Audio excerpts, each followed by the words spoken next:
Hello everyone, मैं doctor Sunita रानी आज आपके साथ मौलिक अधिकारों के ऊपर चर्चा करूंगी। तो मौलिक अधिकारों से संबंधित जितने भी शॉर्ट क्वेश्चन बनते हैं हम डिस्कस करेंगे। और ये ऐसे शॉर्ट क्वेश्चन हैं जो कि बहुत ही महत्वपूर्ण हैं और विभिन्न प्रतियोगिता परीक्षाओं में पूछे जाते हैं। तो आइए स्टार्ट करते हैं। हमारा फर्स्ट क्वेश्चन है, क्या भारत में नागरिकों को मौलिक अधिकार दिए गए हैं? तो इसके दो ऑप्शन हैं, हाँ और नहीं। तो इसका सही जवाब है हाँ, भारत में नागरिकों को मौलिक अधिकार दिए जाते हैं या दिए गए हैं। हमारा सेकंड क्वेश्चन है कि भारतीय संविधान में मौलिक अधिकारों को किन किन धाराओं में वर्णित किया गया है, अर्थात कहाँ से कहाँ तक या कौन कौन सी धाराओं में इनको वर्णित किया गया है।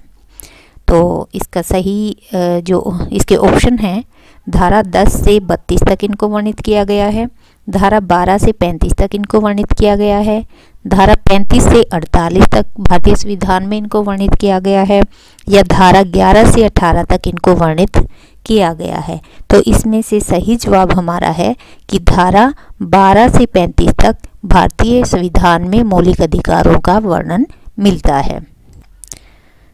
नेक्स्ट शॉर्ट क्वेश्चन है, भारतीय संविधान में मौलिक अधिकार कुल कितनी धाराओं में वर्णित हैं?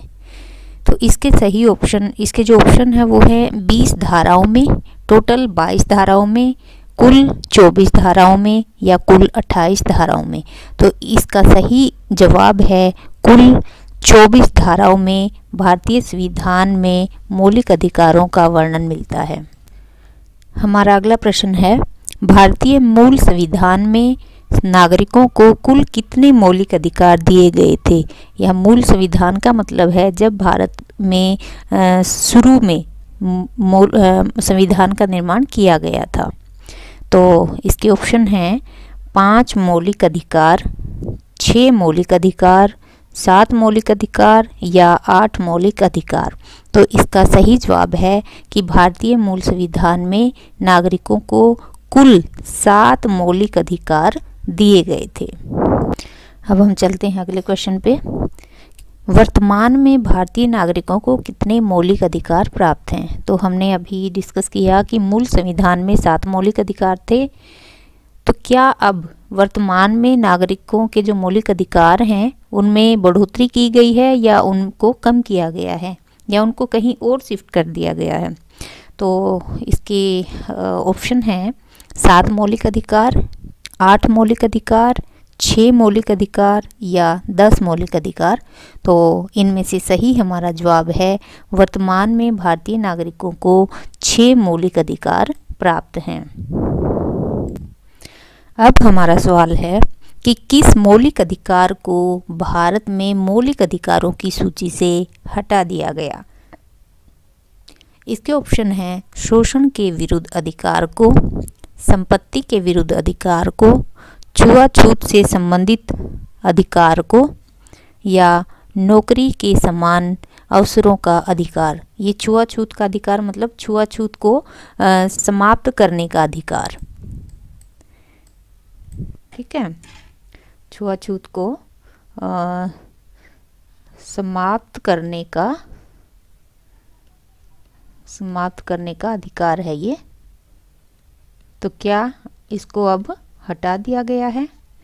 तो इसका सही जवाब है हमारा ये संपत्ति का अधिकार। इसको मौलिक अधिकारों की सूची से अब हटा दिया गया है। अगला प्रश्न है, भारतीय संविधान में नागरिकों के मौलिक अधिकारों को किस भाग में रखा गया है? यहाँ हमें पता होना चाहिए कि भारतीय संविधान को कुल 22 भागों में बांटा गया है। तो अब प्रश्न ये है कि जो मौलिक अधिकार हैं उनको किस भाग में रखा गया है? तो इसके ऑप्शन हैं भाग 2 में, भाग 3 में, भाग 4 में या भाग 5 में। तो इस प्रश्न का सही जवाब है भाग 3 में मौलिक अधिकारों को रखा गया है। हमारा अगला महत्वपूर्ण छोटा क्वेश्चन है कि संपत्ति का अधिकार किस अनुच्छेद में वर्णित किया गया था? अनुच्छेद 52 में, अनुच्छेद 31 में, अनुच्छेद 15 में या अनुच्छेद 32 में। तो इसका सही आंसर है अनुच्छेद 31 में संपत्ति के अधिकार नामक जो हमारा अधिकार था, जिसको अब हटा दिया गया है मौलिक अधिकारों की सूची से, ये इसका वर्णन संविधान के अनुच्छेद 31 में किया गया था। संपत्ति के अधिकार से संबंधित अब क्वेश्चन है कि जो संपत्ति का अधिकार मौलिक अधिकारों की सूची से हटाया गया, संविधान के कौन से संशोधन अर्थात कौन से संवैधानिक संशोधन के अंतर्गत इसको हटाया गया।